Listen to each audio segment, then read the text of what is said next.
Let's take a look at how to set up a scenario in Falcon. The first thing we need to do is set the ranges for both of the players. If we come over here to Falcon, we can right click on a range and we have a bunch of options. The top one is slider range. When we click that, as we move down here we get more. As we move up here we get less. And we can choose a range that we think is appropriate.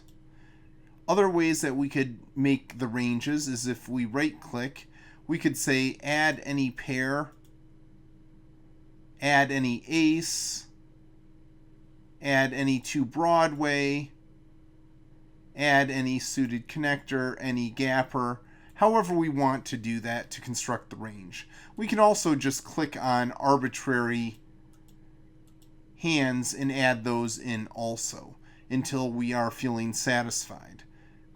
If we want to use pre-constructed ranges, we can come here and copy a range to the clipboard or paste a range from the clipboard, and this is going to interact with any of the major flop software out there when you want to copy and paste to and from them.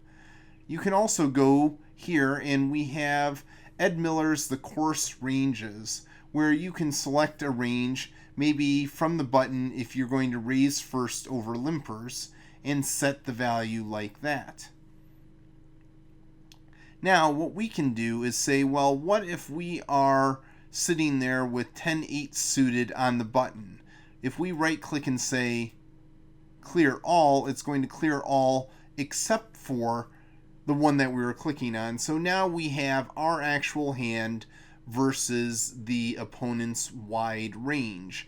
And let's take a look at what we might do in the big blind with that hand. If we right click on the criteria here, the requirements, we can start out by saying we want any top pair or any draw. And that actually looks fine. Now some of these are not going to be relevant.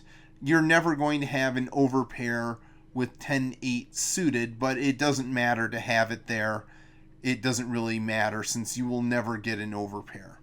So everyone has selected their criteria and their ranges, and so now we come down here to add 1,000 flops, and we will watch as it goes through and calculates 1,000 flops.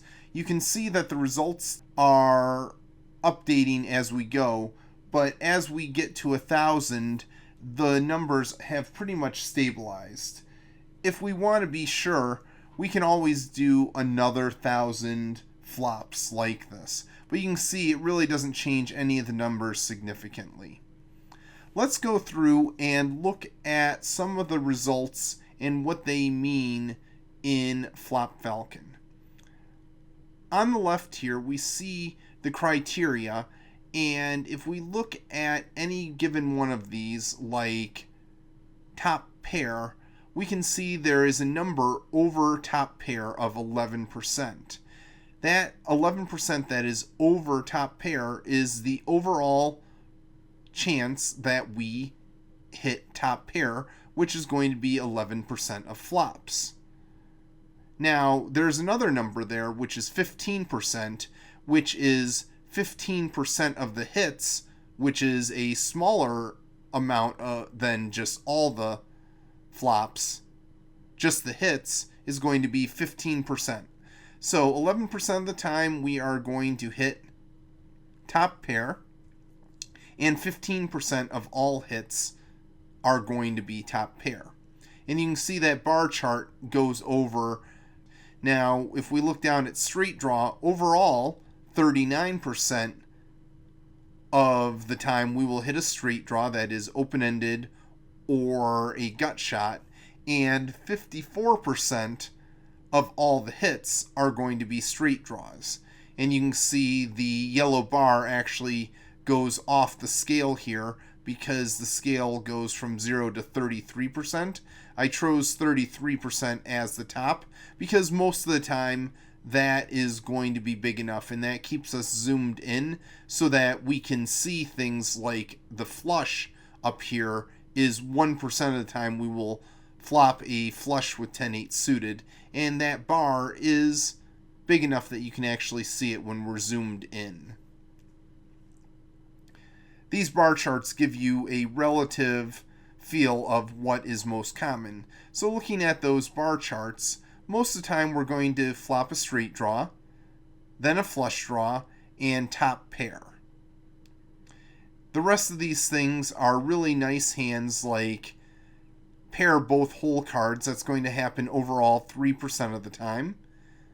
Or we're going to get trips, which is overall 3% of the time also. Now, if we look at the misses, we can see that middle pair is by far the most common thing that we flop that we consider a miss.